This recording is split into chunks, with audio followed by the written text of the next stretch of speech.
Bismillahirrahmanirrahim. Assalamu alaikum wa rahmatullahi wa barakatuh.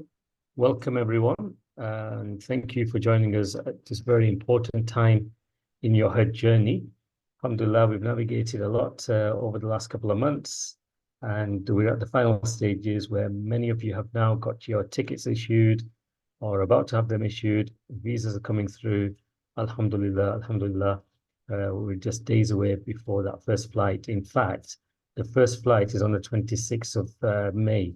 So, almost just over 2 weeks' time, inshallah. So it's happening. It's happening very fast now. And we want to make sure that this important topic of health actually does get its fair share of awareness, because it's often overlooked.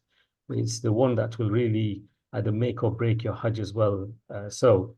I'm so privileged and honored to have back with us Dr. Imran Zia. Dr. Imran Zia is the Clinical Director of Emergency Medicine at the Barts NHS Trust, and he's also a Group Hajj Doctor and a close confidant of CBHUK.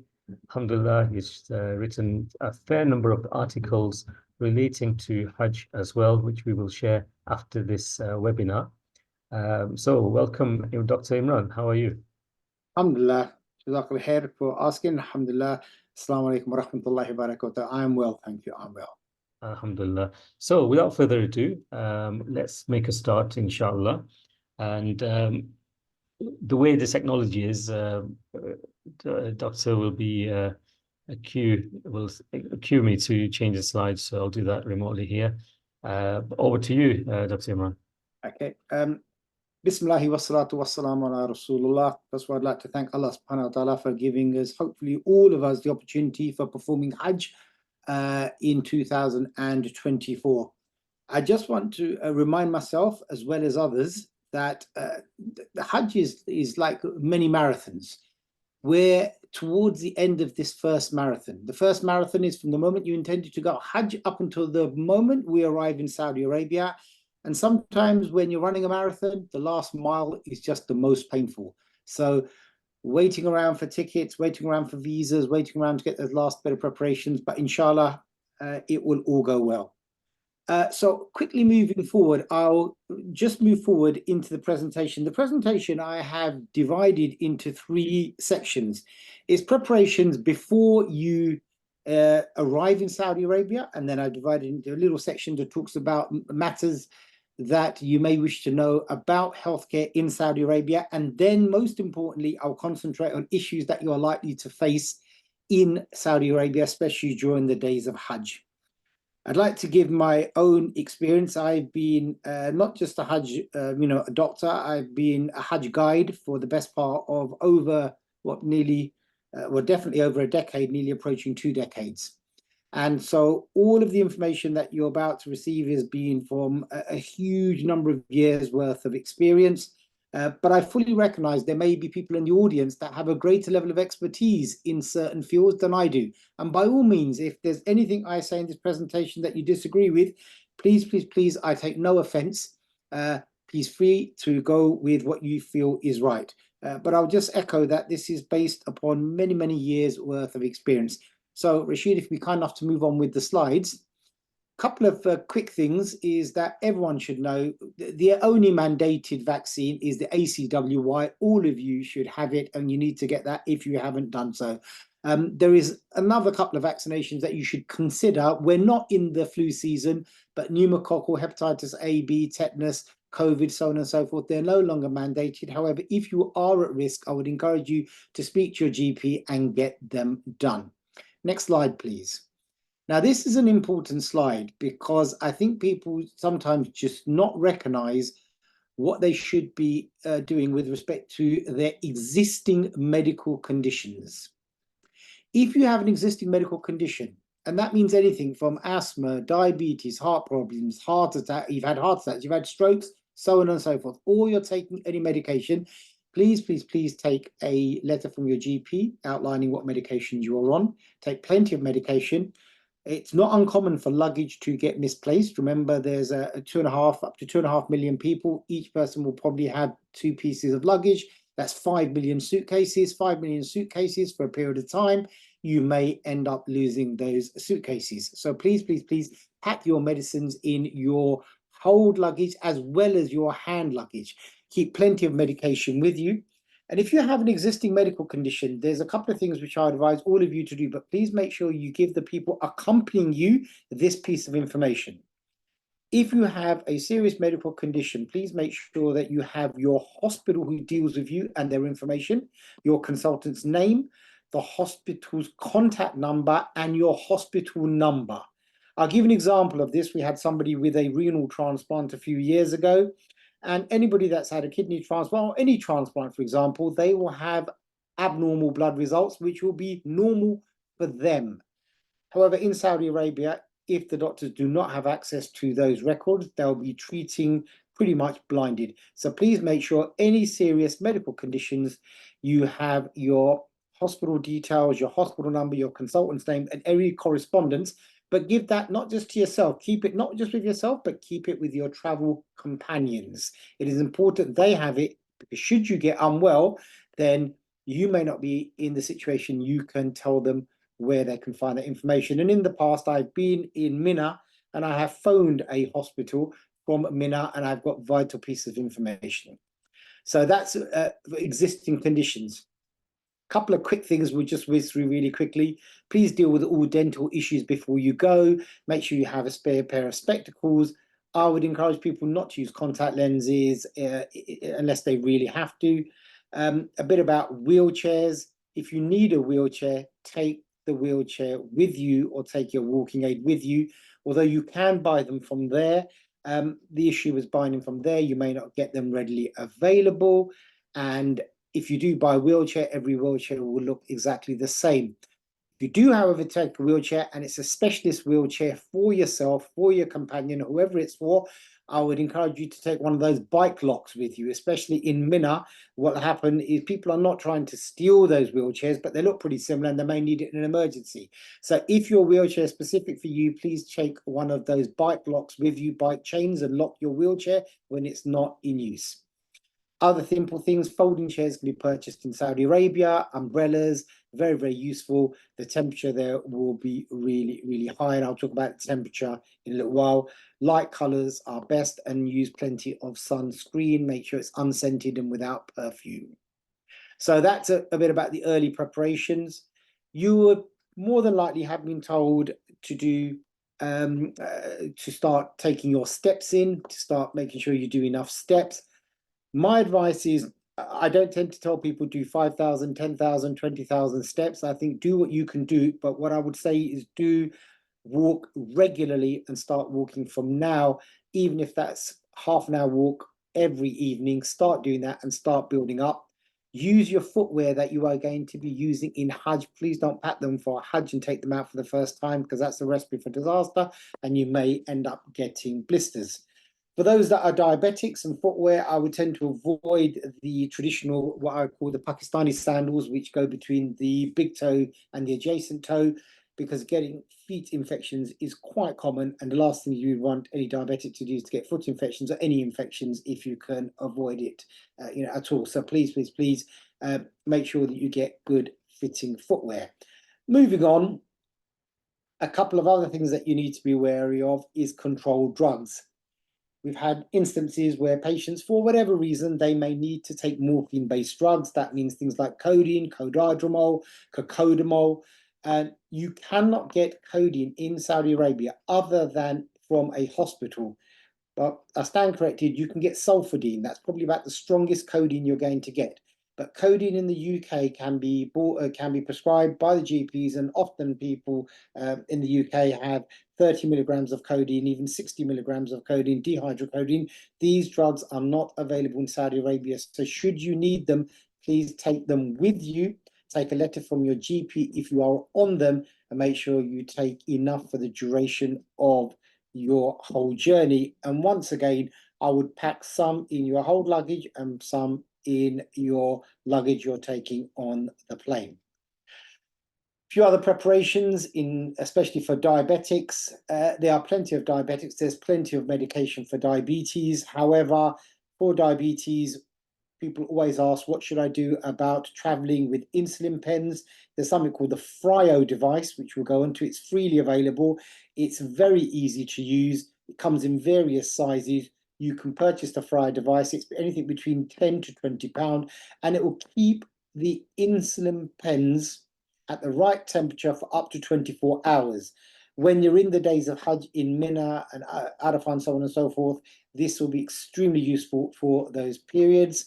And also for diabetics, I would always encourage you to keep a sugary snack with you. I will go back to a few years ago. One year, I recall that the Haram was so congested on the 10th of Dhul Hijjah that the Saudi authorities, for whatever reasons, and they will have their reasons because they have to manage safety, they closed the doors of the Haram. So Hujjaj could not that they couldn't get in, they also couldn't leave the Haram. We had a number of patients that were collapsing inside the Haram with low sugars and exhaustion, so on and so forth. So please make sure if you are diabetic, you always have a sugary snack with you at all times. So that's the quick sort of 10-minute presentation just about pre-Hajj preparations. I'm sure many of this you will have had before. Again, I'll mention things like if you're asthmatics, make sure you keep your inhalers with you. If you have a spacer device, take your spacer device with you. If you have angina and you need GTN spray, please take your GTN spray with you. GTN spray, by the way, is not available in Saudi Arabia. For those of you that this will affect, you know that GTN spray is a spray that you administer just into the mouth, underneath the tongue, and that helps to relieve chest pain, which is associated with angina, but that medication is not available in Saudi Arabia. So moving on, if you are now, if you move on to what facilities are available in Makkah itself. So I'll divide this to Makkah and in Medina. In Makkah, the doors are numbered in a anti-clockwise fashion from the doors located straight opposite the clock tower. So that's the big clock tower. Nobody can miss it. The gate facing the clock tower is normally labeled as number 1. Inside the Haram, there are a number of medical facilities. They are located in the main outside door number 5. Should you become unwell in the Haram whilst in Tawaf or in the boundaries of the Masjid, you will more than likely be taken to the clinics which are located on the inside of door number 5. From there, should you become unwell or you would need any medical assistance, there are 2 main facilities, and there's also private facilities located near, and I'll point them out to you. The first private facility is if you face this clock tower. If you face the clock tower, and just where the arrow is pointed on the left-hand side, there's a set of toilets. Behind the set of toilets is a small alleyway, and that is directing you towards what's called the Ajad Emergency Hospital. Now, please be aware that Ajad Emergency Hospital, located behind the set of toilets on the left, does not have all the facilities of a hospital as we like to think in the UK. You can get basic treatment such as antibiotics, you can get rehydration, you can get fluids, but it does not have X-ray facilities in there or ultrasound or anything more complicated. There is a new extension. If you're facing the clock tower now and you look towards the right, there's a huge extension. Inside the huge extension, there is also a large medical facility which has more options available. Also, within this complex, there is a private medical facility which is labeled. I believe it's located on the 3rd or 4th floor. I apologize, I can't remember which one. When I mean private, you can get X-rays, you can get ultrasounds, but the cost of a blood test, for example, may be anything upwards of 50 or even up to £100 for a blood test. Ultrasounds will run into hundreds, X-rays can run into between £100 to £200. So if you need a hospital in Makkah, my advice is consider using the Al-Noor Hospital. Al-Noor. Noor is in light. Al-Noor Hospital. That is located approximately a 20-minute drive away. That used to be an ex-army hospital. It has all the facilities you will find in a big district general hospital or similar to a teaching hospital. It has cardiothoracic surgery, it has angioplasty, it has neurosurgery. It also deals with men and women. So Al-Nir Hospital will be the one that I would recommend, and I definitely think it's worthwhile taking a taxi there. Always keep your ID badge with you, and if you can take a Saudi speaker with you, if you can, an Arabic speaker with you, it'll be beneficial. In the main, nearly all the doctors, and pretty much the vast majority of the nurses can speak English. It's not there as a slide, but also in Medina, there are a number of hospitals, but in Medina, the closest hospital is called the Ansar. The Ansar is pretty good. I've had nothing bad to say about it. And the Ansar there again sees men and women. And so the Ansar Hospital is located in Medina, and once again, a 10-minute drive away. In Medina, apologies, there's not a slide for this. In Medina, there's also Mustashfa al-Wilada, and that is essentially a women's hospital. And you can ask your local guides or whichever group you're traveling with to point you in the right directions. So they are the medical facilities in Makkah and Medina for you to be aware of. Moving forward, pharmacies. There are a huge number of pharmacies in Saudi Arabia. One of the things that we need to be aware of now in Saudi Arabia, many, many years ago, people that when they historically thought they could go in, or they were able to go and buy antibiotics and most medication. That system changed just before COVID. You need a prescription. A prescription written by someone like myself is not valid.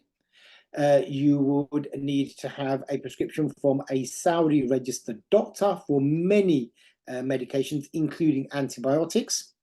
So in the main, if you need to go to a pharmacy and you wish to purchase some medication, then some of the larger chains of pharmacies over there will have the option for you to speak to the pharmacist, and they will get a doctor online for you, and he will then give them authorization to do that. I have come across instances where Hujjaj have been able to buy antibiotics, but please do not think that is the norm.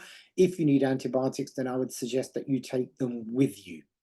Couple of common medications that we see in the UK are no longer available in Saudi Arabia.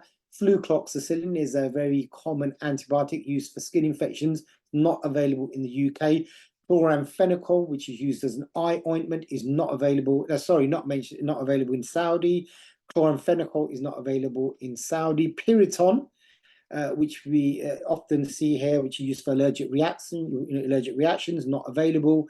I've mentioned GTN spray, that's not available. Any opiate, i.e. morphine type drugs such as codeine is not available.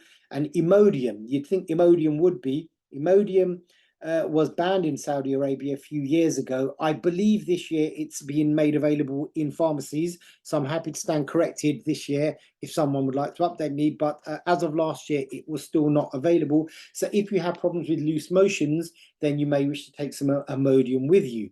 However, with that said, I will say that if you have large amounts of motions, and so you're passing 6 to 8 times, you're passing watery motions, then instead of giving yourself Imodium, ask yourself genuinely, do you need to seek the medical advice? And I would encourage you to seek medical advice first rather than give yourself lots of Imodium, because one of the worst things you can do is to block up the system with infective gastritis, infections, and therefore make matters worse. So if you have severe bouts of diarrhea, please seek medical advice. And the same goes with constipation. Constipation is something that we see a lot of in Saudi Arabia. And there's 2 main contributing facts for that. One is the large amount of carbohydrates that are consumed. And number 2 is dehydration. You put the 2 together and you often find people who have never been constipated before do suffer from large amounts of constipation. So please, please, please just be conscious of that. And I'll talk about fluid in a little while. If I could move on. Now, one of the other things that we come across a lot is the Hajj cough. I think it'd be fair enough to say there's people from all over the globe, people from every single country that you can imagine. The area is hot, dry, dusty, and there's lots of viruses, and they're often spread by droplet infection. So it's very easy to turn around and say to the Hujjaj next to you, can you go and move away? Can you do this? Can you go and kind of distance yourself? Can you cover yourself? I think the thing that works best is if you are standing next to somebody who's coughing and sputtering, it's probably easier for you to move rather than get them to move, because it's very difficult. Sometimes people just will not move for whatever reason. They may be in the middle of ibadah and so on and so forth. So therefore, I would say just consider moving yourself. Be meticulous with hand hygiene. Catch it, bin it, kill it. That was the mantra that was said a few years ago. It still holds true. Use handkerchiefs, cover your mouth, and so on and so forth. So moving on to the next slide, we see a lot of people come back from the Hajj, and with that said, with Umrah as well. And in the main, people say, I've got a really nasty flu. But in the UK, we often have the common cold, and we say we've got flu. But the common cold is, it's rare to have high temperatures. It's rare to have proper shaking episodes. You might have a headache. It'll be mild. You have a bit of a sore throat. You have a bit of a dry cough, but it is mild. Your muscles may ache a bit, and you're very mildly fatigued. That, in the main, is the common cold. But in Saudi, the Hajj cough affects a huge number of people. And what tends to actually happen, it tends to be very sudden onset. So one day you're well, the next day you suddenly have this, whoa, I am feeling really unwell. Your fever and chills, your whole body tends to come out in a sweat. You tend to be shivering, and it's very common. Your headaches tend to be very pronounced, and you really are grabbing your head. Sore throat is extremely common. It's like a harsh soreness, like sandpaper in your throat. You have this dry cough. You're coughing. It's like sandpaper in the back of your throat, but nothing's coming up. Your muscle aches are severe. It's like you've been hit by a bus or a truck. You really feel like you're carrying a lead weight with you all the time. And unfortunately, if you do happen to be the victim of a Hajj cough, just to remind you, it's very sudden onset. You get lots of muscle aches, you get lots of temperatures, you get lots of chills, you get this harsh sore throat. You really feel as if you're carrying lead with you all the time. But unfortunately, the reality is we can help try and treat the symptoms, but there is no real cure. And it normally goes on for about 2 to 3 weeks. So my simple advice for this is, we can try and help you, but we can't cure this. So lozenges for the sore throat, paracetamol for the headaches. If you've got something, and these herbal medications that you can use for the discomfort, then take that. It'll help your breathing. Antibiotics 50-50. If you get given antibiotics, in the main, this is viral. Antibiotics don't help. The doctor will be blamed to say, look, we've given antibiotics, it's not got any better. But if you don't give antibiotics, criticism is often made, why didn't you give us antibiotics that haven't improved? Unfortunately, the Hajj cough is like that. And I wish there was a simple answer how you can make it better, but it's all about symptom control. And I think some of the concoctions they have available in the pharmacists are very good. So I would go to the pharmacist and ask them what they have available. And I've already covered this with the next slide already. So I've mentioned this. We can help you. We can't treat this. We do not have a cure, we expect you to feel unwell, but lots of early intervention does help. Take plenty of rest, paracetamol, salt water gargles, lozenges, antibiotics, like I mentioned, is neither here nor there. There has been talk of taking antivirals called Tamiflu, but if you do have Tamiflu, it's now controlled. You need to start it within 24 hours, so it's not really going to be available. And the same thing, MERS is available. It does happen in Saudi Arabia, but it's normally associated with camels, so I don't think many of you are going to be subject to MERS, but it's something just to be aware of. So now I'm going to get to the bulk of the talk and the bit that I really wish to concentrate on. And I'm sorry I've rushed through the first bits quite quickly, but this is the bits that I really want to concentrate on. When I look back over the number of years I've been involved with Hajj as a guide, as somebody that's offered medical services and help, historically, we used to see a lot of pharyngitis, like I mentioned. We saw a lot of menstrual issues, which I'll talk about. We saw a lot of foot problems, groin soreness, which I'll mention, diarrhea, constipation, muscle cramps, and dehydration. And dehydration was right down at the bottom. And we also see lots of issues with kidney stones that happens. However, just before the COVID season in 2019-20, a few years prior to that, things began to change. And that's because Hajj started to appear in the summer months. in Hajj was coming towards September, and then in August, and then in July. And what we noticed, very simply, there was a marked change. And the biggest issue was dehydration. It was a huge problem. And I'm now going to concentrate on matters that occur during the days of the Hajj. So everything I've talked about so far is preparation, issues that you are likely to face or may face before the Hajj actually starts. So if I can go on to the next slide, this is the one. 2 to 3 days, it's 2 to 3 days to go. You're about to get ready to go to Mina, wherever you are, whether you're in Medina, whether you're in Makkah, whether you're flying in. So there's only 2 to 3 days to go. It's approaching the 8th of Dhul Hijjah. And if we move on to the next slide, this is a very, very, very big issue. If I give some general statistics, if we assume there's a group of 200 Hujjaj going, it'll be fair to say roughly 100 of those will be females. Of those 100 that will be females, it'll be fair to say that 80 will be of childbearing age. Of those 80 that are of childbearing age, 1 in 4 will be affected with possible cyclical issues. That means it comes down to the number 20. Of those 20, 20% will be affected with issues affecting their cycle, and that means 4. And of those 4, probably another 20%, that's about 1 or 2 every single year in a group of about 200 will actually end up having lots of problems with this matter, especially leading up to the days of Hajj, i.e. the 8th of Dhul Hijjah. So the common reasons that I have experienced why this becomes an issue, number 1 is many ladies will have been given a medication to help delay the onset of your cycle, but they often do not take it as prescribed, or if it's been prescribed, the advice in the main is to take it 3 times a day. The first thing to mention, 3 times a day is not the same as what we think in the UK, breakfast, lunch and evening meal. That will definitely fail. 3 times a day actually means 8 hours apart. 8 hours apart means you need, please sisters, to set your alarm clock and set it on there and take it religiously every 8 hours. So recommendation will be take it at 6 o'clock in the morning, 2 o'clock in the afternoon, 10 o'clock at night time, and have it with you all the time.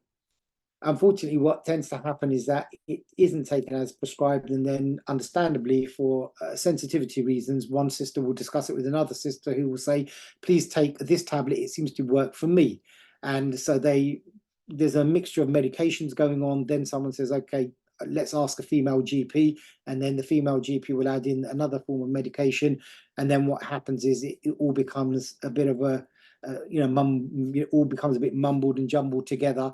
And then it becomes, unfortunately, lots of tears and anxieties, which what I would suggest is if we can try and address the issues earlier on, hopefully we can avoid the anxiety that follows. And normally what happens is that the sheikh will get a call and he'll pass it to the doctor, and between the two we end up trying to come out with a strategy. So please, I labour the point on this one, because I think that if we deal with this issue together and sensitively, we should be able to get through this without much of a problem. So please deal with it. The other thing is many sisters will be given the advice to start the medication 3 days before their anticipated cycle. In my experience, once again, many sisters start their monthly cycles earlier than they would normally, and therefore I would normally advise starting medication 5 days before, but that is just my humble opinion. If we can then move on, please, to the next slide. Also, the other thing that ends up happening is that we do see a number of sisters, unfortunately, do having miscarriages. We deal with 1 miscarriage probably every other year. What I would say regarding this very, very sensitive matter, please discuss it with your group leaders, who will, inshallah, direct you towards some medical advice. There's a trade-off here to be happened as to whether or not you go to a public hospital or private hospital.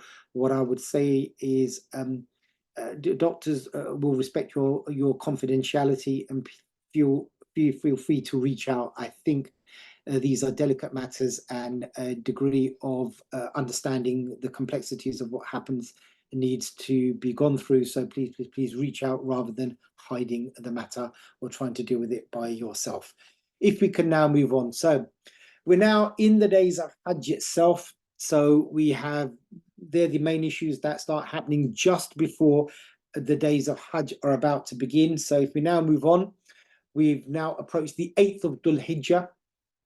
And on the 8th of Dhul Hijjah, we'll be preparing. The days of Hajj are now started. And then on the 9th of Dhul Hijjah, we'll inshallah all be going to Arafah, the pinnacle of Hajj. This is what Hajj is. Hajj is Arafah. Yeah?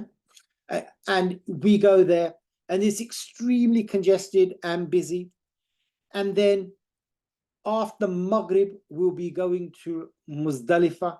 We'll be spending the night in Muzdalifah, congested on the floor, may or may not have sleeping mats. There's no real facilities there. And then we'll wake up on the morning of the 10th.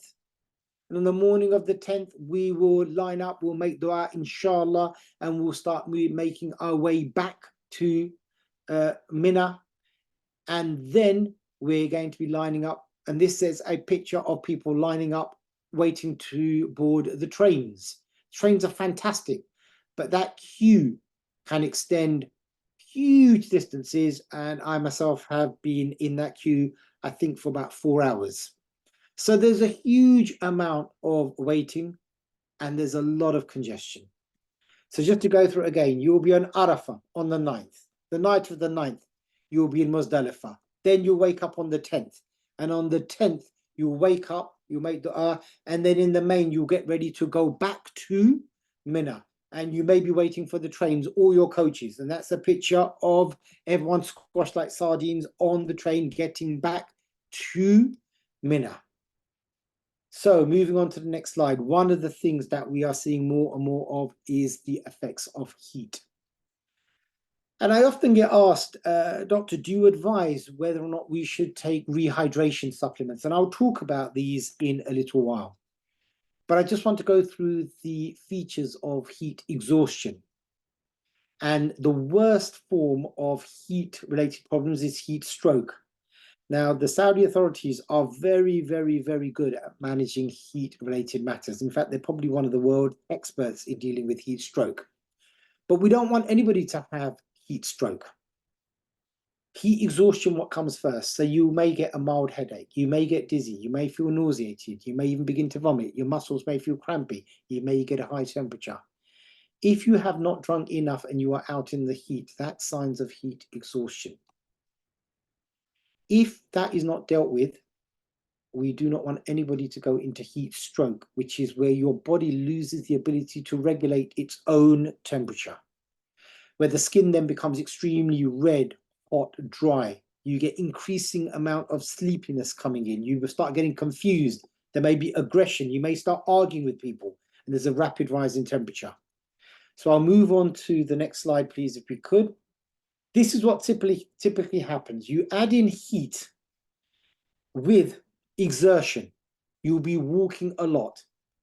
And you add in dehydration. And then you add in this element of fear, the unknown, often leads to collapse, and that leads to hospitalization. And that's what we want to avoid. We want to avoid. I go back to one of the things I mentioned earlier, people standing in the queue waiting to board the train. If you feel like you're about to collapse or you need to sit down, then please sit down. Sit down. There is nothing wrong with sitting down. And if you feel you need to rest your head, wherever, rest your head. I'd rather people sit down rather than they collapse. If you can please move on, Brother Rashid, to the next slide. So whilst you are performing all these rituals, I would encourage you all to have an umbrella, avoid going out in the midday heat, try and stay in the shade and drink plenty of fluid. And that's very easy for me to say, but it is the most simple, basic of advice, which I think you should all be following. If I can move on to the next slide. What people should recognize, and I always remind myself about this as well, is that we tend not to drink as much as we actually need. And people, I often get asked, how much do we need to drink? And people talk about all these formulas. Well, you need to drink 2 to 3 liters a day, and you need to have this much sodium and this much potassium and this much this and this much that. I have a simple barometer as to how much fluid you need to take. If you do not feel the need to go to the toilet, i.e. go to the bathroom and urinate, and you have not needed to urinate in the next 10, 12 hours, or on the preceding 12 hours, you haven't drunk enough. It's as simple as that. The feeling or the sensation to urinate should be your barometer to know that you have drunk enough. That's a simple one. And I completely accept that there may be issues where people fear of not wanting to use the toilets and so on and so forth. But in defense of the extremely good work that the Saudi authorities have been doing over the years, I can only see improvement of year upon year on year on year on year of all the wash facilities. So I would honestly, humbly request people not to be frightened by what they may have heard in the past. Things have got a lot better. So just to talk about that, the reason why people collapse is they don't take enough fluid. They do lots of exertion. They're sweating excessively. It is not common for us to be walking in temperatures of 40 degrees. We can lose up to 1 litre of fluid per hour. Normally, we would require, an average adult male would need 2 to 3 litres. That's normal requirement. But you can lose 2 to 3 litres anyway in Saudi, just because of the heat. So what happens is that often the issues with heat, in my humble opinion, are possibly and in the main self-induced. What happens is people do just not drink enough. And if we can move on to the next slide, this is a simple equation. What you really need is you need approximately 2 to 3 litres with everything that you would normally have, all the sodium, potassium, so on and so forth that happens, and that we normally get from normal nutrition. But what happens because of the fear, and it is a bit irrational, people just tend to want to stop drinking. And what they do is they replace it with 1 bottle of water with one of these dialite sachets. One of these small bottles in a dialite sachet does not equate to what you actually need. And I think that's a really important take-home message. Please, please, please do not get yourself into this. I do not want to be using the toilets, and therefore I'm not going to rehydrate myself, because you will run yourself into difficulties. If you can please move on. So I mentioned already, this was a this year, I don't remember these years with fondness, because we had a number of people. This was one of the first few years that the trains were operating. I had 4 people collapse in front of me whilst waiting for the train. Now, typically, I talk about age. The elderly tend not to collapse. It normally tends to be the younger age group, the 35s to 45. Maybe it's I don't need to drink, I think I'm going to be okay, and people don't want to seek help. It tends to be the younger age group. It tends to be not just, people like to think females tend to collapse, males also collapse. And in the main, the number of people that I see collapses, these are often educated individuals. They're not uneducated individuals. So these people, I have had doctors collapse, I've had pharmacists collapse, I've had engineers, so on and so forth. These are educated. So please, my take-home message is look after yourselves and do not think that you're in any way exempt from this. The effects of heat affect every single person. Please move on. Brother Rashid, if we can move to the next slide. So we've done all of this now. We've done all of this walking. We've done the Arafah. We've done the Muzdalifah. We've done the waking up in Muzdalifah. We've boarded the trains. We've now come back to Mina. And now it's on the 10th of Dhul Hijjah. And on the 10th of Dhul Hijjah, you've been wearing ihram now for the best part of 48 hours. And you now have to go to Mina.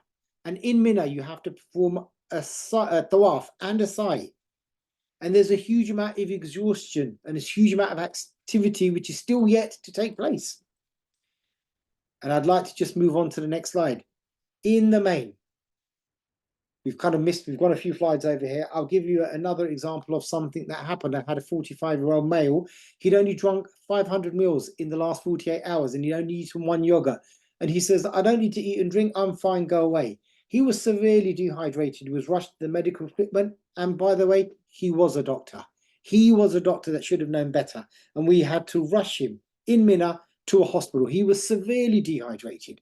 And this, well, I often remind myself about this, so he needn't have got that way. Moving on to the next slide. You are going to perform tawaf.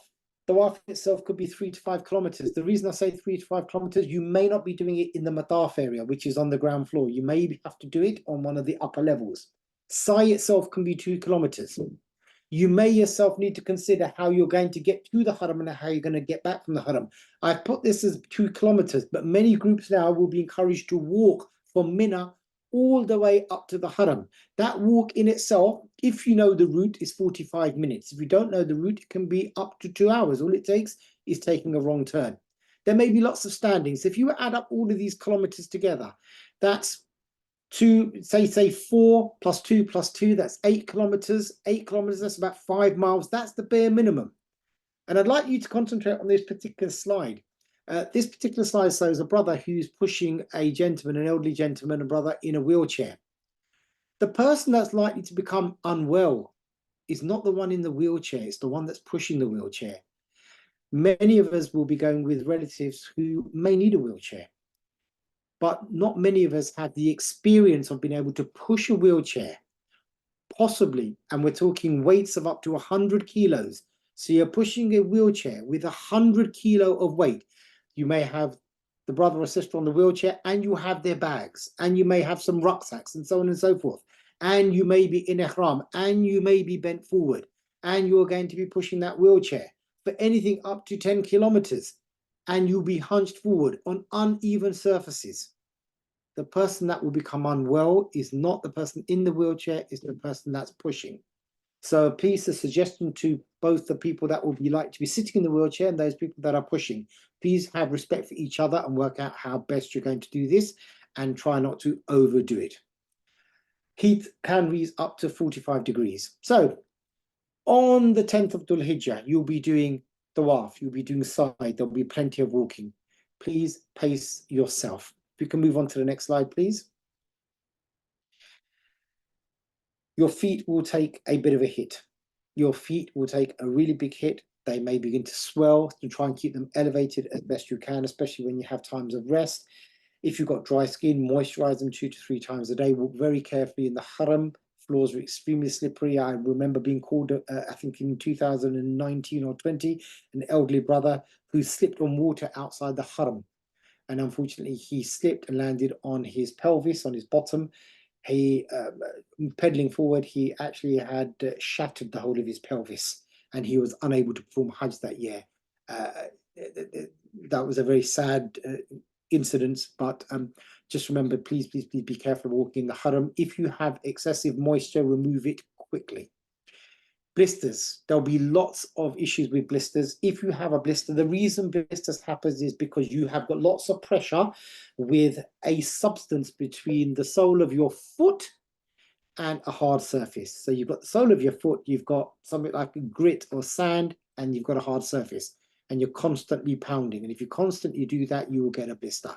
So avoid any material rubs on the skin. If you get sand in your sandals, please don't walk through it. Stop. Take away the sand, rub it away, clean it, and then put your sandals back on and start walking again. Unless you really need to, not in the moment that you're in the state of ihram, but I would encourage you to avoid walking barefoot as you may get burnt. If you do get blisters, clean the area, apply a firm plaster, elevate the feet, rest. But if blisters are large, we always get asked the question, should you burst the blister, should you leave it? I think it's a trade-off here. Because the blister itself can be protective, but some blisters are extremely painful. For large blisters, I would seek medical advice. If we can move on. Groin soreness for both men and women is a huge problem. If you know that you're prone to this, even if you're not prone to this, you're going to be walking with skin rubbing against skin, especially between the thighs. There's going to be lots of sweat. There's going to be lots of grime. It can cause an intense, itchy skin reaction. You can use Vaseline. Vaseline itself can be very sticky, but I prefer Body Glide. Body Glide comes on rather like a deodorant stick. It's water-based. It doesn't have any poured perfume, and you can buy Body Glide from the internet. It comes in a slightly different wrapper to the one that's been shown, and you get small sizes. One's probably about that big and the other one's probably about that big, but you can carry it with you. So Body Glide would be my recommendation. So that's in ihram. Please use that liberally. If we can move on, please. One thing before I talk about mental health, I'd also like to remind brothers, please, about hair cutting. If you do have, don't be tempted just to go to any opportunistic barbers. look at the state of the barbers, look at the state of their hand. If they have got cuts on their hands, if they've got plasters, it may mean that you have to wait 2, 3, 4 hours to get your hair shaved. They will in the main use new blades. They will use not reusable, single-use disposable blades. However, if there's any concerns, I will go join a different queue or get somebody that you know that's come out of the state of ihram to maybe shave your hair. So consider taking shaving blades with you. I'll move on to the last slide about mental health. Mental health is not a barrier to performing Hajj. I have absolutely no problems with saying that at all. If you have issues of any mental health issue, really, no one should say you should not perform Hajj. But importantly, please do not stop taking your medication. Please, please, please not stop taking your medication. Many of the medications that you may be on here for mental health issues are not going to be available in Saudi Arabia. They're not going to be available in the pharmacists, and it's very difficult for you to get hold of them. So please carry them in your hand luggage and in your main luggage and take plenty of them. So mental issues, there's no problems if you have mental issues performing Hajj. However, Hajj is extremely, extremely challenging and you need to pack lots of patience. We've heard that many times before. But if you add in heat, fatigue, dehydration, a bit of systemic illness, maybe you've got the Hajj cough, you're really unkempt, you're tired, you've got high emotions, things are not going well, maybe maybe there's some relationship matters or so on and so forth. Maybe you may have lost something, you may have lost your iPhone, there's lots of things that can end up happening. It will take a toll on your mental health. It's very easy to see temperatures just go higher and higher and higher. Expectations will be high, and sometimes people can't manage those expectations, and it's nothing we can do about it.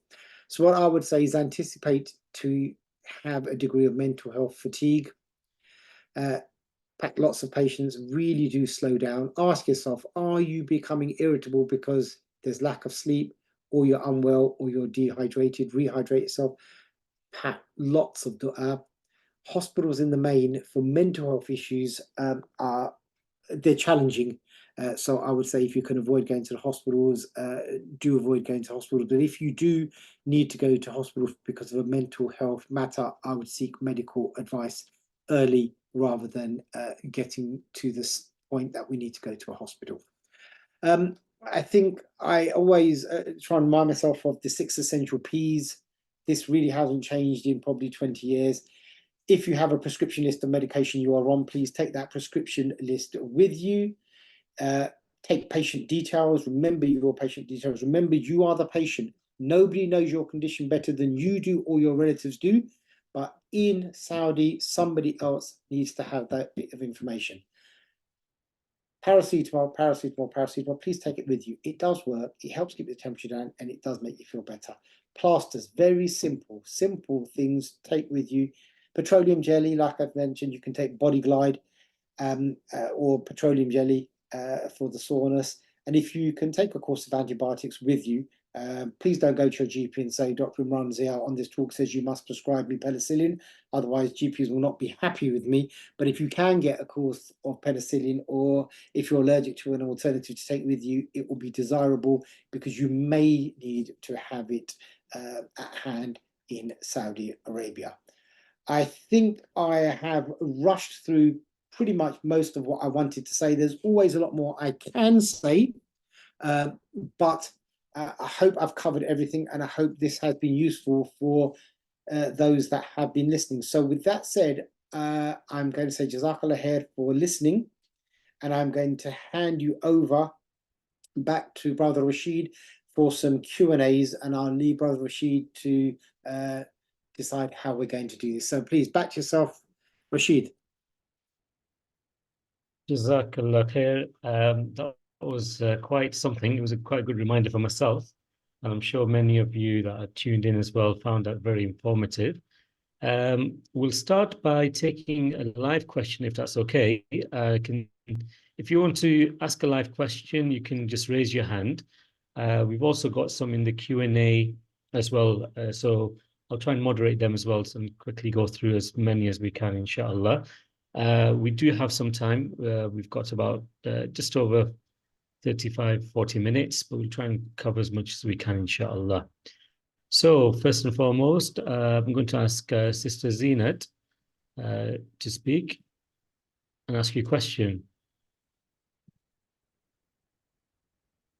Assalamu alaikum. You're on mute.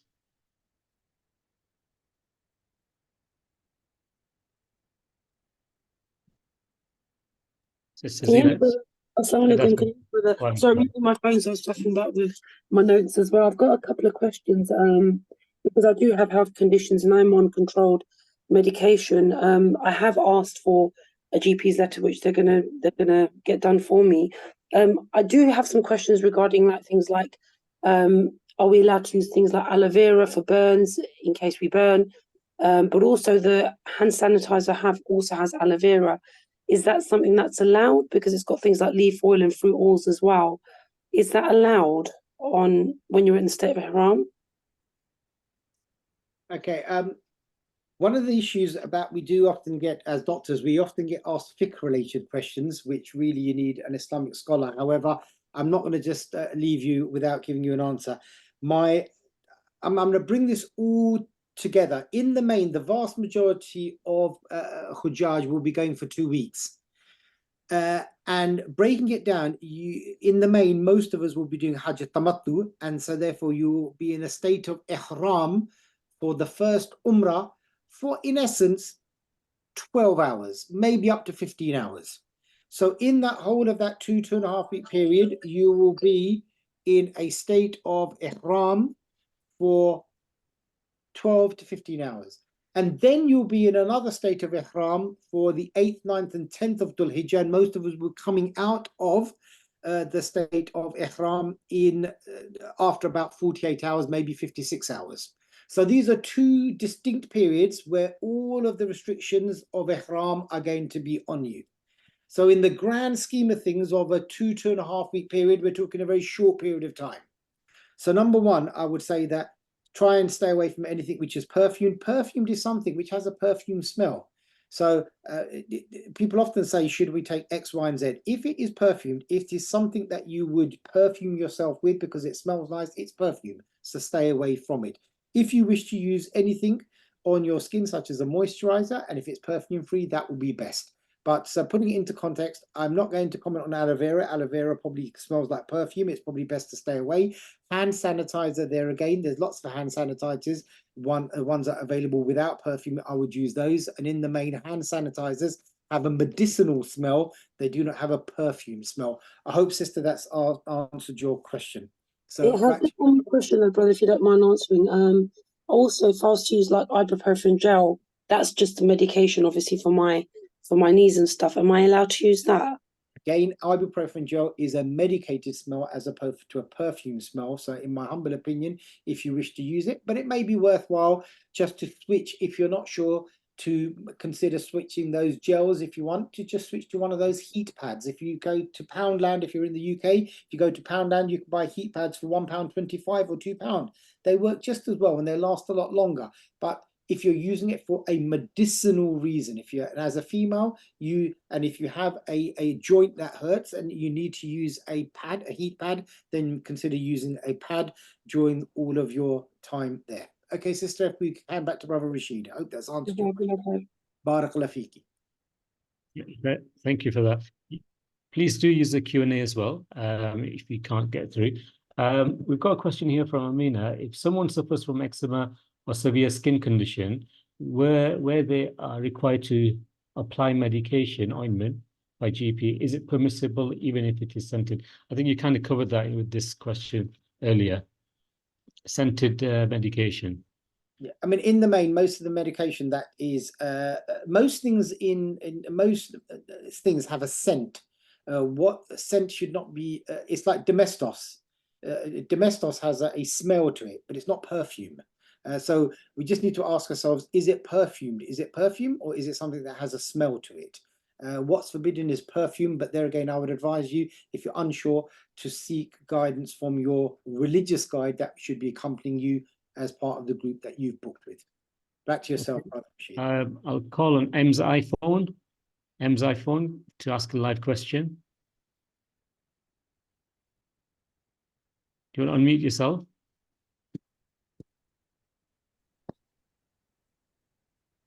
Fire away. Hello. Yes, brother. Is it possible? Can we use a walking stick? Absolutely. I have no problems with people using walking sticks or walking aids. If you need to use a walking stick, use a walking stick. The prohibition for ihram is the clothing, not using walking aids. If you wish to use a walking aid, such as a stick or a wheelchair, alhamdulillah, there's no issues with that. I say that with confidence, even though I'm not a scholar and don't deal with thick questions. But yes, if you need it, use it. I mean, during rush, this Saudi government, they allow this, like trolley bag, they don't allow. So what about the stick? They allow a stick. I have never known anybody to be stopped from using a stick in all the times I've been in Saudi Arabia. Never known anybody to say that they can't take a stick. If you need a stick, you need a stick. In fact, some of the folding stools will double up as a stick itself as well. So some of the folding stools, and if there's any issues, that you might want to consider using a folding stool, which can also work as a stick as well. That's great. Thank you very much. Thank you. Thank you. Zoom user, Staligo, ask your question. Unmute yourself.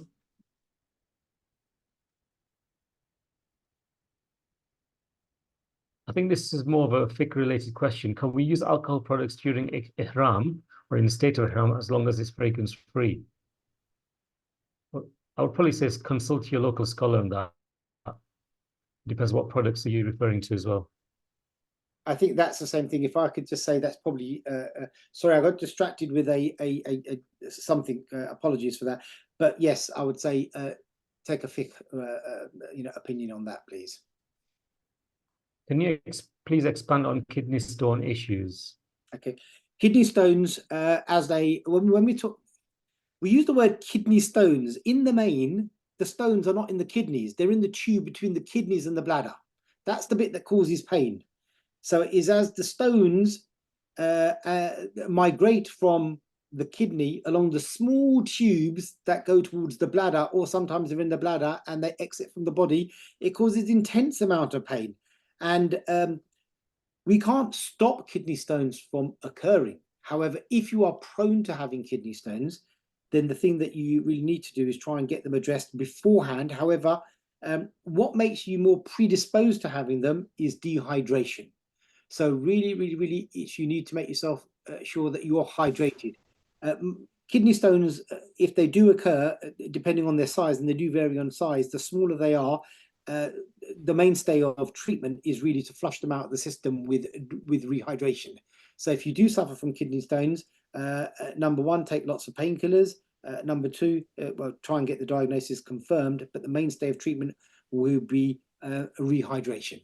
And I think I won't go any more detail than that, because that is a bit of a specialist area, and you probably need to seek specialist advice if you do suffer from kidney stones. Back to yourself, Brother Rashid. Anisa Sheikh, ask a question. Hi, can you hear me? We can. Oh, brilliant. Assalamu alaikum. So I've got two questions. So I suffer with eczema, which is on my neck. So for that, I have to use steroid cream, and it's quite itchy, and in the heat, it's going to be more itchy. And with the stress of, you know, the fatigue, the walking, and everything included, it might itch me quite a lot, which means in the 5 days, is that going to be okay, or am I going to have to do a for itching, or? There again, it comes down to the fact that when doing things like dums and things like that, that is a fiqh-related question. But if you have medication which you need to apply because you have a medical condition, an eczema, and these are not in the main, these are often steroid creams or emulsifying ointments of that nature. So these are not perfumed. They're in the main, they're not perfumed. So in other words, no perfume. It's a medicine. So use your medicine. But once I would say, sorry to interrupt you. I'm more worried about the fact that it itches me a lot. So that's the problem. You know, the medication obviously is an illness, and it's something that I've got ointments from the GP to use. But am I going to get into any trouble trying to itch it, or is that okay? What I would say is there again, it's probably outside the scope of this presentation, really, and maybe if we can reach outside this. If you can manage your eczema and get it under control before you go on Hajj as best you can, that's always going to be desirable. Number two, if you can wear items of clothing that can keep it away from sun-exposed areas or things that are likely to trigger to Yeah. make it worse, that's also going to be desirable. If you then need to apply some creams that will help soothe the itchiness, Yeah. you've applied the creams, it may be Yes. worthwhile putting a barrier, a dressing on top of it to help relieve the itchiness. So there's all these little strategies that you can do. What I'd suggest you do is if you do have severe issues with eczema, maybe discuss it with your dermatology nurse or your GP or someone that can give you advice as to how to apply the creams and what you need to do in stressful situations if you may get a bit of a flare up. So try and hold it before you actually get there if you can. I hope that's answered your question, sister. Yeah, I've got a second question too.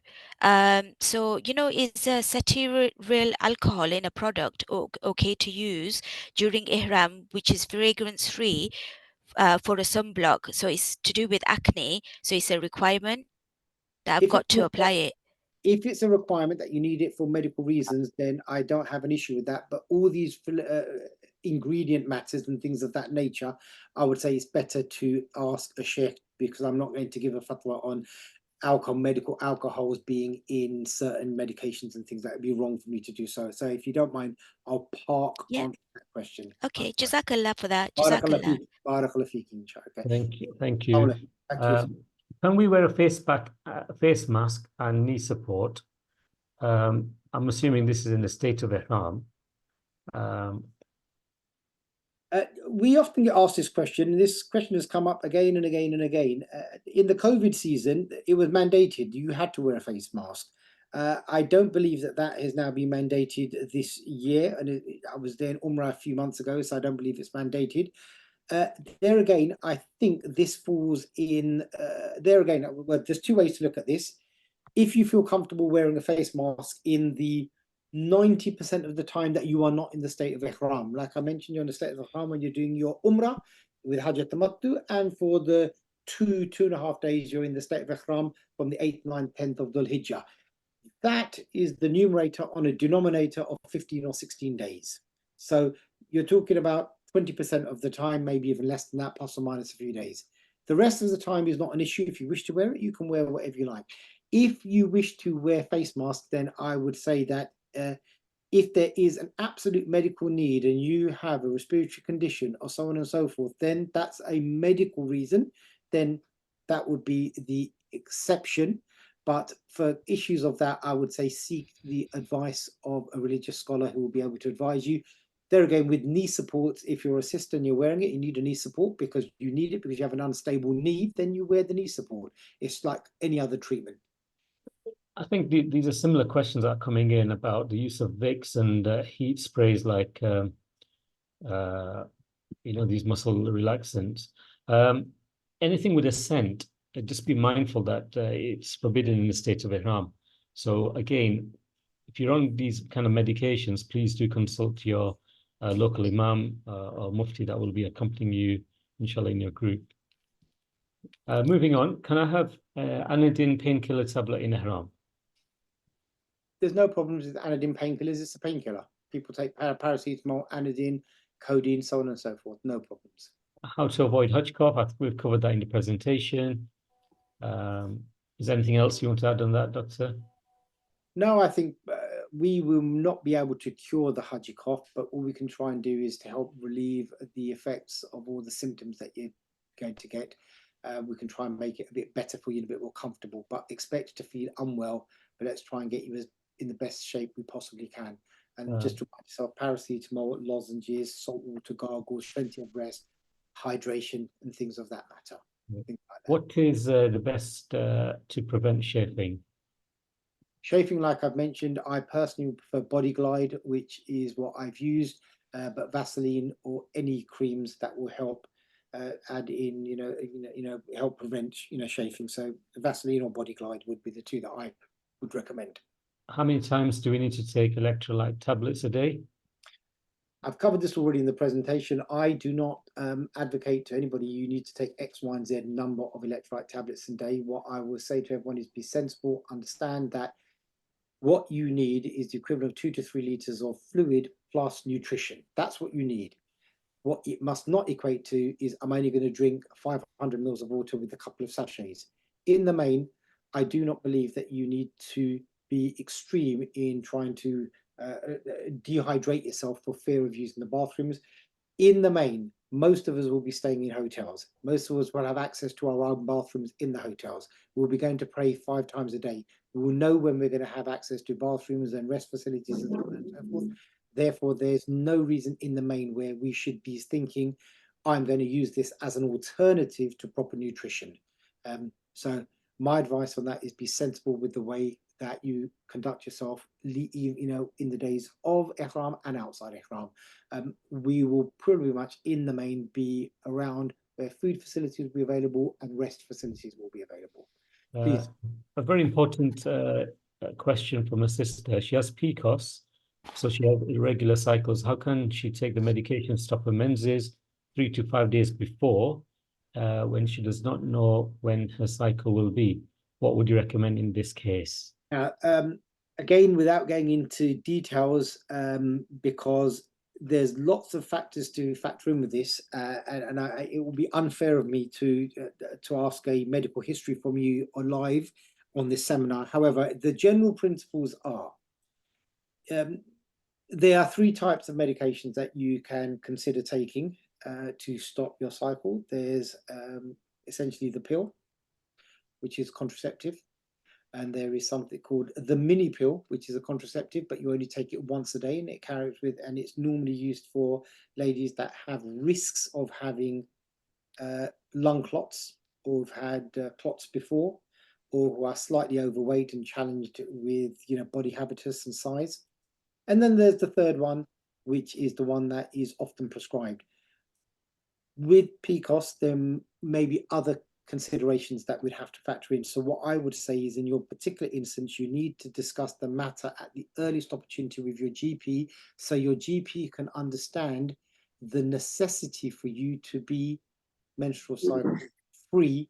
So what I would say is, please discuss it with your GP now, because there's various strategies, but this would be incorrect form for me to say you need to take X, Y, and Z, because I need a greater exploration. So please go and discuss this matter sooner rather than later with your GP, and hopefully, inshallah, they'll come out with a strategy that will work for you.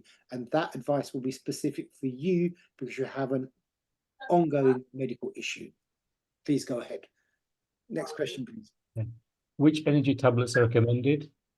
There again, I've said I don't have any favorite energy tablets. I think good nutrition, practicing, people use whatever they wish to use, diarylites, Lucozade tablets, so on and so forth.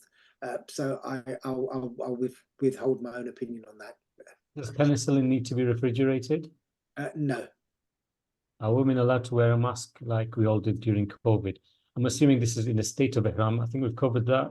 But do consult your local scholar and imam on that as well, please. Please can you advise how we can avoid getting a foot sprain? And if we get one, Allah forbid, what do we do? Yes. So, this is it's amazing how many joint problems do come up in Umrah. We're not in the main used to wearing sandals or flip-flops on uneven surfaces in the UK, often without socks, and ankle sprains, knee sprains, hip sprains, back problems. These are all very, very, very common. So number one, I think prevention is better than cure. Please make sure that you have good footwear and you get used to wearing footwear all the time. Number two, try and be conscious of the floor and where you're walking, and always try and aim to look down to see that you're not going to have an uneven step. It's always difficult to say, have you suffered from a sprain or is there even a fracture? Because both will present with swelling, pain, redness, discomfort, and so on and so forth. The challenge is always going to be have you broken a bone accidentally by twisting your ankle, or have you just sprained? And I say just sprained because sprains can be extremely painful and they can be very debilitating. I give the analogy of if you look at professional athletes, Andy Murray, for those of you that follow tennis, he had a wrist sprain. He didn't ever break a wrist bone. He was out of action for months because of wrist sprain. So sprains can be more debilitating and more painful than broken bones. If you're not sure, and you think you may have a broken bone, always better to get an x-ray. Ask your local guide as to where you need to go to get an x-ray. If you have a sprain, rest, elevation, and ice. And ice does help. For those of you that follow maybe professional basketball, you'll notice professional basketball players, the moment they come off the pitch, their physios run on and slap ice on their knees. It does help. So these simple remedies do help, and hopefully, inshallah, will make a difference. So prevention is better than cure. Carry on, please. Can we use alcohol-based hand sanitizer? I think we've dealt with that already. It's Yeah. a fiqh-related question.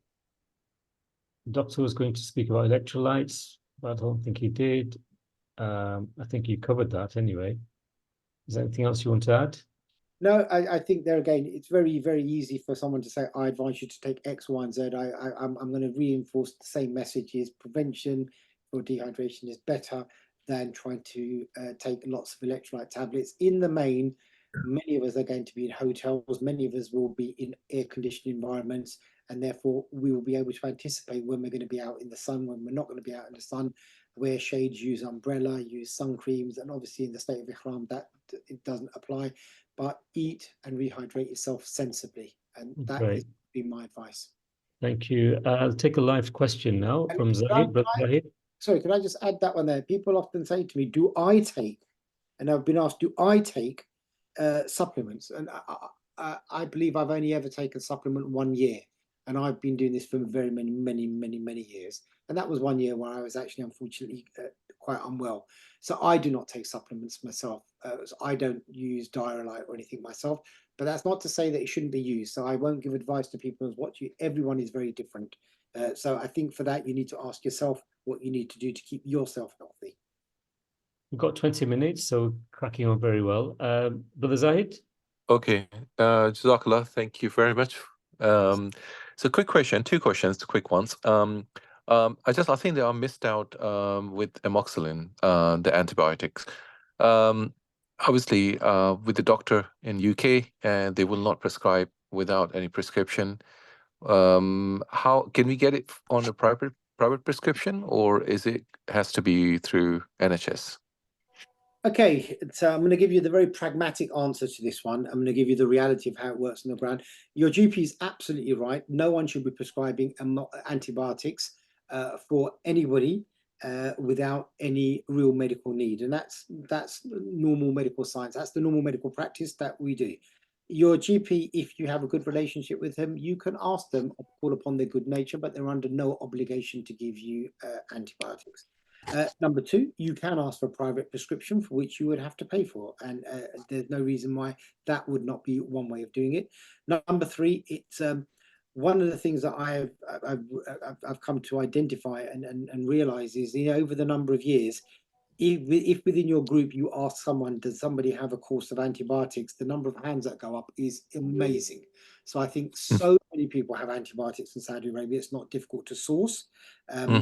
That shouldn't be there. If you do need to have it in Saudi Arabia, like I said, you can't buy it from the pharmacies, but the pharmacist will, in the main, get you involved in a small little video consultation with a doctor, and they will then say, okay, you can give him X, Y, and Z antibiotics. So I don't think it's a huge problem.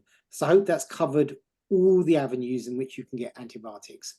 In summary, from your GP, if he doesn't, private prescription, if he didn't, you can get it from essentially in Saudi Arabia because there's lots of it around. And then if you do need to get it from a pharmacy, you can get it from a pharmacy, but more than likely they'll do a little video consultation with you. So I don't think it's a really big problem. Okay, that's a great answer. Thank you very much, doctor. Thank you.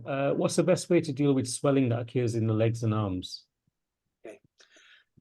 Very common question, and actually there's a lot of issues and lots of problems with swelling. You'd think your legs don't normally swell, but people who have never suffered from leg swelling suddenly go to Saudi Arabia, all of the heat, lots of walking, you're on your feet, you're not resting as much, your feet do begin to swell. My 2 simple piece of advice is, number 1, when you can, rest your legs and keep your legs up. If you do suffer from swelling, what I would recommend that you do is to take one of your carry suitcases or your, if you've got a really firm pillow, put that pillow not under your legs, but put that under the mattress itself. So the foot of your mattress is always raised when you are sleeping. So it doesn't carry with it the risk of you kicking your pillow off when you're sleeping. Raise the foot of your mattress and take plenty of rest. And the other thing is, what I'd encourage you to do is to do some massage, but do the massage in a one-way direction. So it's essentially is trying to milk the fluid away. So if you imagine this was your foot and this was your lower limb, it's not a matter of going like that way and that way. That is not going to be helping. It's a matter of starting with the toes, milking it that way, hands off, milk, and doing that. So you're milking the fluid away. So if you do these two things, elevation and massage, gentle massage, hopefully, inshallah, that will help relieve the swelling. Invariably, it'll come back the following day, or probably come back, but then you just have to repeat it. And it doesn't often settle until you get back to the UK. So there will be my 2 tips. Also ask yourself, the third question is, before you get to that, is your leg swelling because of an underlying reason? Is there something else going on? And if there is any other concerns, then seek some medical advice as well. Please, back to yourself, Brother Rashid. How many hydration tablets can we have in one day, e.g. the ORS tablets? I think if you are going to use them, read the packet. They'll be able to tell you. There's so many variations out there. There's so many out there. You need to read the instruction on the box. Does penicillin need to be refrigerated? How will we store this during Hajj? No, penicillin is okay. Doesn't need to be refrigerated. Somebody has a question about period tablets. How many days can we take the tablets before any problem? For example, what's the maximum days can the body handle norethistine? Okay, just so that we can address this issue, because it does come up again and again. Norethistone is not a contraceptive. It is a tablet that's taken 3 times a day with the intention that if you take it correctly, like I mentioned, set your alarm clock 8 hours apart. It will, if you've number one already started your menses, then within 2 or 3 days it will help cease. Your menses will cease, inshallah. If you haven't yet started your menses, but you're due to start, then it will stop the onset of your menses. However, once you stop, expect it won't be your normal cycle, expect to have a cyclical bleed within 1 to 2 days. So that's the importance of making sure you take it regularly and properly. But once you stop, the expectation is you will start to bleed within 48 hours again. I hope that's answered your question. We've got a question here. Somebody's been practicing walking and running. They covered 9 kilometers in one session, and their feet began to be painful underneath for hours after exercise. Any tips on preventing such pain? Well, number one, thank you very much for being open and candid about how much exercise you're doing. It's to be applauded, but it needs to be balanced with, if you're not used to walking 9 kilometers every single day, then I think you need to, your body is saying to you, can you please give it a bit of a rest? So I think you need to take everything in moderation, work yourself up to, don't start with the extreme. And if you're walking right at this moment in time in the UK, good footwear. I know people talk about wearing the footwear that you're going to be wearing, where you're going to be walking in Hajj, but a balance has to be had. So I would say wear good footwear, make sure that you're not overly tired because of any other reasons, and don't overdo it. It's just not the amount of steps, it's the duration of your walking that's as important. So we need to get the balance quite right. Maybe it's your body just saying that you're overdoing it at this moment in time. The last thing you want to do is to get yourself injured. So please get the balance right. It's about getting yourself well enough to be able to undertake those large number of steps that you're going to do, but don't overdo it so that you injure yourself in the process. So maybe your body's just saying to you, just slow down just a touch for the time being. We've got here somebody who suffers from lupus and fibromyalgia. Apart from taking the medication, what other good advice can they take on board?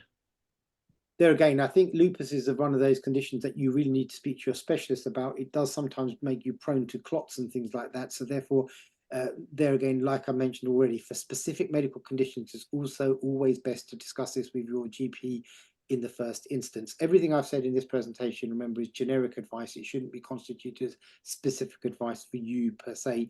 Lupus, once again, it can have consequences that can affect your Hajj. So I would say discuss what you have heard already, the effects of what the Hajj may do upon your body, the need for, if you're a female, for cycles and things like that with your GP in the first instance. So please try and get that sorted out best. And it's probably best for your GP, who knows you best, to answer those questions.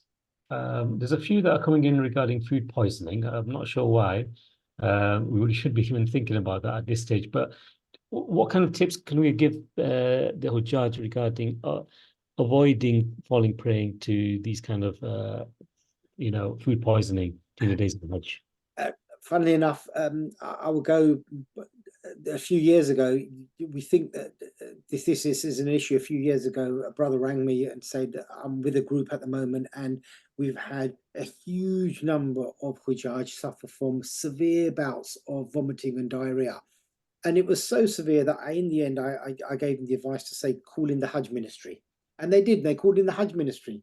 I think, Brother Rashid, you were available. You were around that area as well. I remember that case very well. Was Yes. indeed. And I said, call the Hajj ministry, because this is not a normal outbreak. Yeah. Now, that was in the days of Hajj. This was in the days of Hajj 8, 9 ahead, and the Hajj ministry were actually fantastic in their response. But let's just not get there in the first place. So a couple of, first of all, tips. Number one, I would stay away from eating food outside from the streets. So if you can really stick with eating food in your hotels, it's probably best. If you're going to have fruit that you can peel, and try not to take risks by experimenting with lots of different foods. I mean, there's foods from all over the world available there. So I would say stick with what you know best, have small, regular meals, stay away from the amount of carbohydrates, make sure you keep with drink bottled water. So make sure you have plenty of clear bottled water, and make sure you practice good hand hygiene. Going before you eat, after you're eating, using the bathroom, so on and so forth. Meticulous hand hygiene. It's easier as Muslims because we do wudu 5 times a day. But even with that said, take the opportunity to wash your hands and keep them clean, and practice good hygiene. If you do happen to get yourself into a situation where you are passing lots and lots of stools and you're having diarrhea, I would go back to what I mentioned earlier on in the slide. Really don't just immediately reach out for your loperamide, your Imodium tablets. Ask yourself, do you really need to be seen by somebody? Are you getting yourself dehydrated? Seek medical advice first. And with that also said is, if you are having a bloody diarrhea, i.e. blood in your diarrhea, definitely seek medical advice. Okay, so bloody diarrhea, no question about it, do not hide it, seek medical advice. But prevention is better than cure. So try and practice good hygiene. Just on the note around food poisoning, some of the camps may distribute the famous al-bake or chicken and all sorts. Now, if it's coming from source, the delivery truck, and it's being distributed, eat it on distribution. However, if you've gone for a walk and you came back an hour, 2 hours later, remember the scorching heat out there, and that chicken or that piece of food may start to create problems for you. So avoid it at that point. As tasty and as it may look, it will cause you problems later. So just use a bit of common sense in that respect. I'm going to ask Wahida to unmute and ask a question. Assalamu alaikum. Assalam. Just a quick question in regards to medication. I did ask my GP for a letter for my medications, but they said that they don't provide letters. They said that apparently I should use the back of the slip for my repeat medication. And I just want to know whether that would be sufficient, because they wouldn't write me a letter. I think that would be fine. Just take the back of your prescription. That should be sufficient. Yeah. Okay, and another quick question, just sorry, in regards to menses as well. When I had my consultation, they said to me, because I can't take the 3-day pill one, because the delay one, because I just won't remember. So I've opted for a contraceptive pill. But what they said to me is to take it during this cycle and then to take it back to back. But is there a possibility that I could end up spotting if I do take it back to back? Is that a risk? Because I forgot to ask that. There's always a risk with spotting, regardless of what type of hormonal medication that you take. That is unfortunately one of the risks. So there's always a risk. Okay, Jazakallah khair. That's unfortunately one of the side effects of taking hormonal medication. That will always be a small risk. Right. Thank you for that. There's a lot of questions regarding the use of thermal insulated bags. What kind of tablets or medication would actually require the thermal insulated bag? Any medication, when you say thermal insulating bag, I'm going to assume you're talking about medications that need to be kept cool. That's right. Yeah, many medications that need to be kept cool. In the main, I recommend what I've recommended for the diabetic syringes, which is Fryo device. So there's many of them available on internet. You can buy them from Boots, Superdrug, so on and so forth. So the Fryo device is probably the best. So anything that requires to be kept cool, that would be the device that I would recommend. People do use alternatives. They use a lunchbox with ice packs and things of that nature. They're absolutely fine. But the one that I would recommend will be the Fryo device. I think this is a very good question here. Somebody is mentioning that their stomach gets very upset while traveling and when eating certain foods. Now, this obviously leads to a bit of fear. Is there any way to prevent that beforehand? Because I'm really scared of the toilet queues in Hajj during emergencies. There's a couple of things. First of all, what I would say is one of the things that I've noticed in Hajj is the good nature of the Hujjaj. And when I mean the good nature of the Hajj, it's amazing. If you need to go to the toilet as a matter of urgency and there's a queue in front of you, just indicate to people that you need to go because of a matter of urgency. And the good nature of people will say, just go right to the front. That I've never known anybody to say no. If you indicate you need urgency, go right to the front. In terms of how best to avoid the need to go to the toilet, I mean, there's bloatedness and there's needing to go to the toilet because of increasing motion. Salads, vegetables in the main have much more sulfur, and sulfur is one of the things that causes people to develop bloatedness and windy problems. So we need to have a balance here. So if you consume large amounts of salads and vegetables, you're likely to be more windy. Just bear that in mind. So I think stay away from the foods that you know that are going to upset your stomach more, but do not restrict yourself from good nutrition because of that fear. And I really wish to dispel that myth for everybody. Honestly, the toilet facilities have improved year on year, and year on year. And I see no reason why that should be any different this year. Great. Are hospitals in Saudi providing treatment for free during Hajj if emergency treatment is required? Okay. There again, I've mentioned the 2 or 3 hospitals that I would recommend. The hospitals, if you are somebody that's there to perform Hajj, all treatment is free. However, saying that, the hospitals can become extremely congested and extremely busy. And therefore, you've got to recognize that emergency departments there will be congested like you've never seen before. And for that reason, I would recommend it's probably better to take a taxi and go outside the boundaries of your nearest hospital. That's why I say my preference in Makkah is to go to the Al-Nur hospital, which is about 20-minute taxi drive away. And the Masjid Ansar, once again, that hospital is again about 15 minutes away, 10-15 minutes away. If you can leave the boundaries, it's easier for you to get quick medical advice. There again, the flip side is that there is, and we need to recognize there are excellent facilities, excellent clinics that are popping up everywhere. In Medina itself, just outside where you have the entrance for Bucky, there's a good medical clinic over there. But they are just like small medical clinics. They won't really have much place to do much else other than give oral medication. But there's lots of these little mini health clinics set up everywhere. So number one preference is if you are unwell, go outside to the peripheries to go to a hospital. But hospitals do provide free treatment for the Hujjaj. Yes. Just on that note, for all Hujjaj, the medical insurance is actually included in your Nusuk package. And we just had this news in from the ministry just now that they are working with the International Medical Center, who will have a setup in the Al Muasim or the Western region. The International Medical Center, the leading hospital in the Western region, to operate in Muasim camps. And if I remember correctly, last year in the Muasim camps, there were some, little clinics. If you're in Muasim, you've got the Mina al-Wadi camps as well. But one thing to bear in mind, when you do go to these facilities, you will need to present your pilgrim ID card. And this is, again, hot off the press. I just want to quickly share this with our audience here today.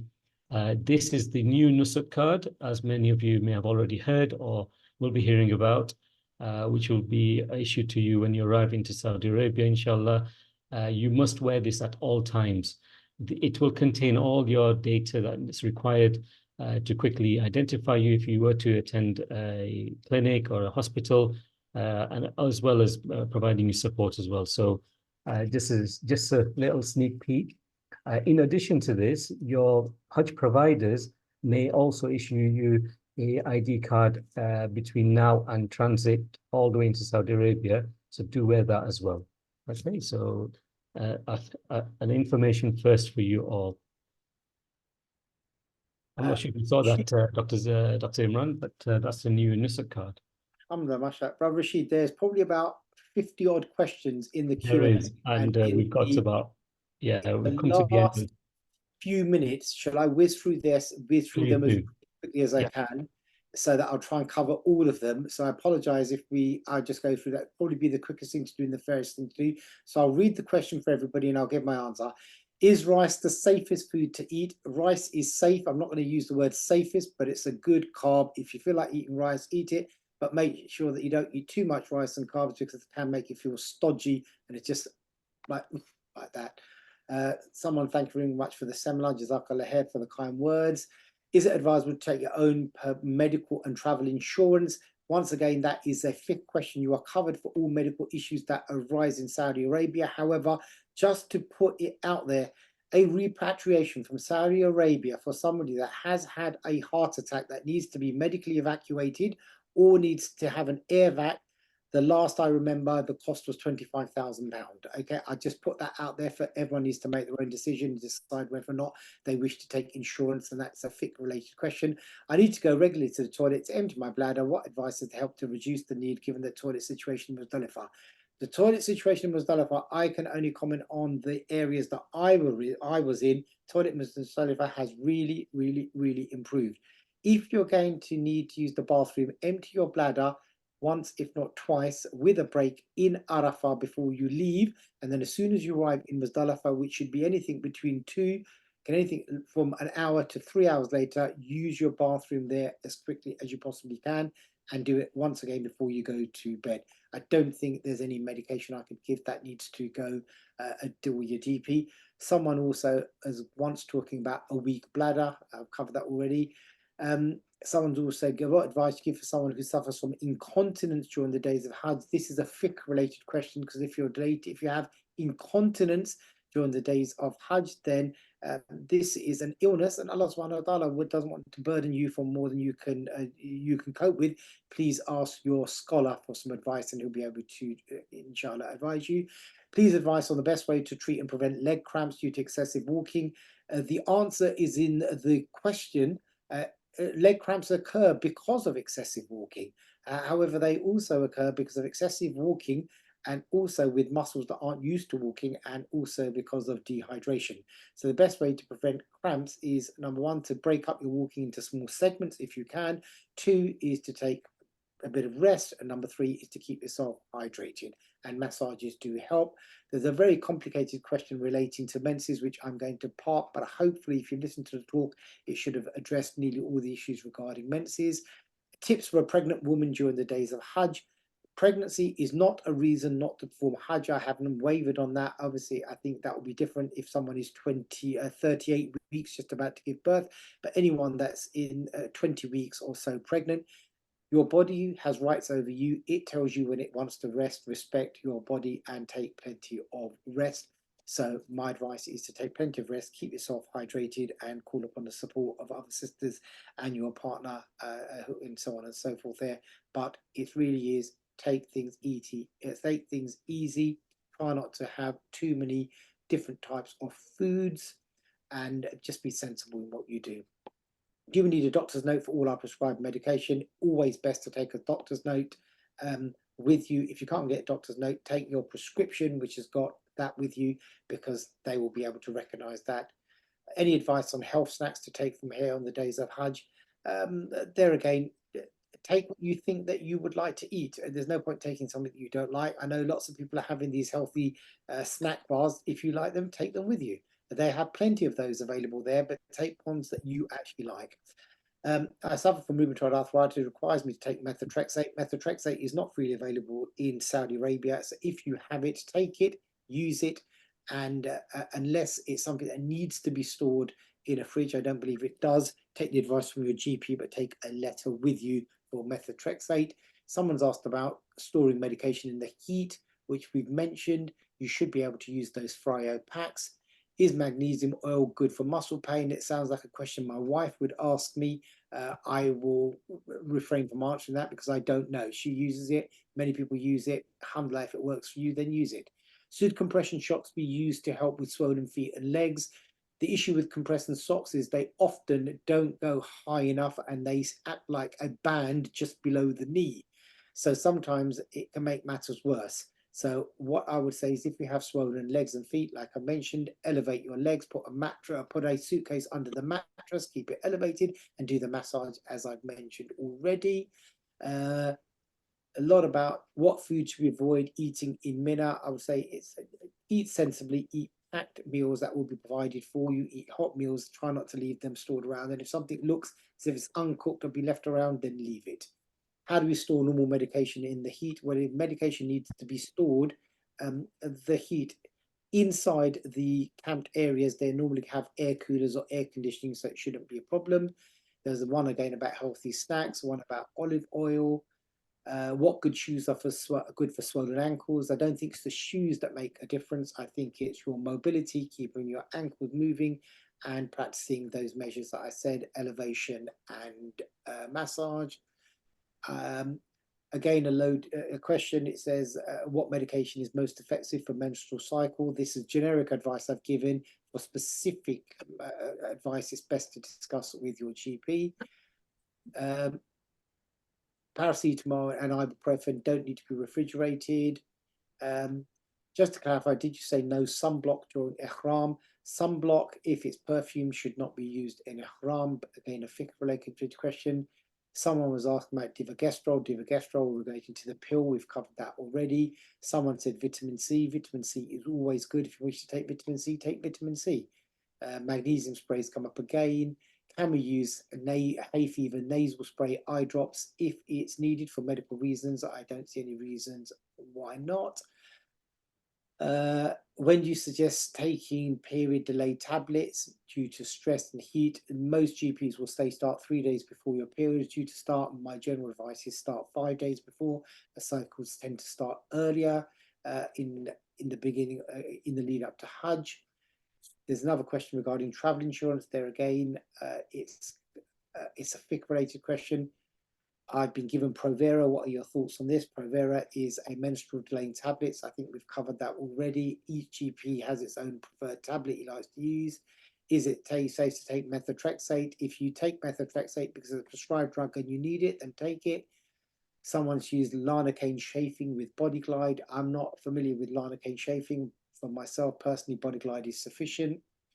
Are there any special footwear, socks you'd recommend to avoid blisters? The best way to avoid blisters is to not have any grit or sand between the sole of your foot and a hard surface. So wipe away anything, even if you're wearing socks, and if you get grit between your socks and your sandals, wipe it away quickly. Suffer from hay fever, I take medication. Is it okay for me to wear face masks from around dust and allergic reaction? There again, face mask and the wearing of face masks is a fiqh-related question, so I'll hold off from answering that. Again, will electrolytes help? If you wish to use rehydration salts, I've given my opinion. I would say prevention is better than cure. I won't say whether you should or shouldn't use it. If you wish to use them, follow the instructions on the box, but please don't equate one 500 ml bottle with one diarrhea as being the equivalent of what you need is 3 litres and lots of nutrients. Is it possible to get period delaying tablets in Saudi if we haven't been able to get them in the UK? The answer is yes. Are there any medications you cannot take to Saudi? The best one, well, the obvious one that you can't take is any codeine based. The strongest codeine you can get is sulfidine, but anything with codeine, tramadol, which people often take, codeine, codidromol, cocodamol, things of that nature, you will not be able to take them into Saudi. Is there anywhere to charge the wheelchair? Are there any roads paved and suitable to use an electric wheelchair scooter? Meaning the roads are covered in potholes. I'm going to be honest with you, the roads haven't kept up to speed with what we're used to in the UK. There's many potholes, the roads are extremely uneven, and the roads are not designed in the main for people with mobility issues. So I don't think, I think there may be issues if you're using an electronic wheelchair or scooter. You're not going to have the drop down curbs. How many bottles of water should we add added to tablets? There again, follow the instructions. Can we use a neck fan during the state of ihram? For sisters, I don't see that should be a problem. For brothers, I personally, ihram is the state of ihram and the clothing of ihram. It's better to ask a sheikh. We've already dealt with food poisoning. My husband has high blood pressure. Any good advice? Please do not stay. My best advice is do not stop taking your medication. And that really covers something else. If you are on a medication, please do not stop taking medication. If you need to adjust your medication because you think it might have a side effect, which is going to be undesirable, don't stop taking it just because you think it's the right idea. Speak to your GP about adjusting it. We had somebody that didn't want to take his water tablets because he didn't want to go to the bathroom, and then he got himself into florid heart failure and had to be rushed into hospital. It was the wrong thing to be doing. Please don't adjust your medication just because you feel like you do so. Take medical advice. Now is the time to be seeking that medical advice. More questions regarding use of antibiotics. When do we know when we should start taking them? If we already take antibiotics, taking from here, I'll say the antibiotics are a precaution. If you need to take it, take some medical advice, and therefore it will be easier for you to have them and then start taking them. It's a precaution. It's not to say if you have it, you should start taking them. It depends what you're taking the antibiotics for. Is breakthrough bleeding common during the Hajj whilst using the period delay 8 hours apart? Breakthrough bleeding can occur at any time with any sister that's taking the periods, but if you take the medication correctly, hopefully, inshallah, there's likelihood of this happening. There's more questions regarding health insurance. Are you allowed to face masks? We've come on. And I think, again, what ointments would you use for heat rash, especially in ihram? I think any non-scented barrier cream without a perfume will be fine, whichever one you choose. Again, about blisters, again, a bit about Vicks and a bit about hydration, a bit about storing medication, a bit about sunblock, and a bit about cycle issues. I think that's covered everything. So, Brother Rashid, I really apologize for that. I whizzed through all the questions as quickly as I possibly can, picking out those that we haven't answered already. I think I'm pretty much, I think it's now 1:45, so it's going to be Maghrib time. So can I hand back to you, please? Lovely. Thank you very much, Dr. Imran. I know this session can go on for another hour, and we really do apologize if we can't get through every single question there. Rest assured, you will have access to your A group doctor or a doctor of sorts. And just to reaffirm the commitment from the Saudi Ministry of Hajj, who are working tirelessly in the background, they will have facilities, medical facilities in both camps, Major al-Kabsh, which is the one closer to the Jamarat, and for the majority of us, will be in the Ma'asim camps. There will be medical facilities and access to all these healthcares. We've seen the improvements over the last decade and even more, that, you know, the Saudi authorities are really putting in the investment to support and serve their Hajj. So on that note, I want to thank Dr. Imran for his excellent presentation. And I just want to reiterate just a couple of comments that came through. Really good session. Jazakallah khair to the doctor. And again, very good, excellent seminar. You covered everything. May Allah subhanahu wa ta'ala bless the whole team. Jazakallah khair. We are indeed of your du'as. And a Please, final, can I ask one very quick question? sorry, just one moment. I think we're done with the timing, so you can email them over. And just finally, I want to quickly thank Mr. Abdullah Jad Karim from the Ministry of Hajj, who's quite kindly joined in and made some good interventions and give us some updates as well. Apologies, we have got to conclude here. If you have got any questions, please email them over to info@cbhuk.org. I've also shared links to our resources and contact details in the webinar chat as well. And for everyone's benefit, if you wanted to, you could also WhatsApp as well, which I'm going to just type out quickly, 47471427771. You can also WhatsApp us as well. Jazakallah khair. Best wishes to everybody. Inshallah, we'll see you all at Hajj. Assalamu alaikum wa rahmatullahi wa barakatuh. Assalamu alaikum wa rahmatullahi wa barakatuh. Jazakallah khair for everyone for attending. Assalamu alaikum.